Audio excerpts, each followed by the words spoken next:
বিগত 10 বছরের তুলনায় এবছর বর্ষায় বৃষ্টির পরিমাণ অনেকটাই বেড়েছে, যার ফলে পশ্চিম মেদিনীপুর জেলার ঘাটালের বন্যা পরিস্থিতি আজও বর্তমান। কয়েকদিনের আবহাওয়ার পরিস্থিতি পরিবর্তন হওয়ায় ঘাটালের বন্যা পরিস্থিতিরও কিছুটা উন্নতি হয়েছে।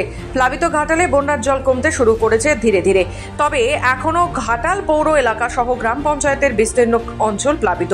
নৌকা ও ডিঙি করে চলছে যাতায়াত, কোথাও এক কোমর, কোথাও আবার এক হাঁটু সমান জল।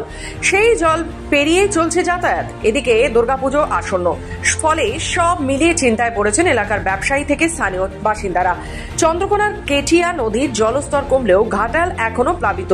ঘাটাল পৌরসভার 12টি ওয়ার্ড সহ বেশ কয়েকটি গ্রাম পঞ্চায়েতের বিস্তীর্ণ এলাকা এখনো জলে ডুবে রয়েছে। বহু রাস্তাঘাট থেকে শুরু করে একাধিক ঘরবাড়ি সহ বিঘের পর বিঘে কৃষি জমি।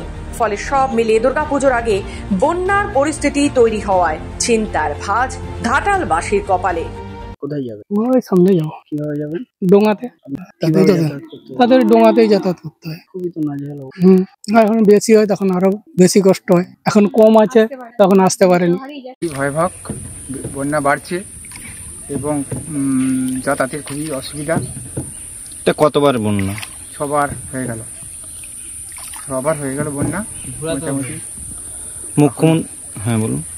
এখন মোটামুটি যানবাহন ওই নৌকা টৌকা এগুলো পরিস্থিতি মানে যাচ্ছে, কিন্তু ঠিক অনেকক্ষণ ধরে বসতে হচ্ছে, তাকে এলে ডাকতে হচ্ছে, বহুক্ষণ নির্যাতন পাচ্ছে মানুষ।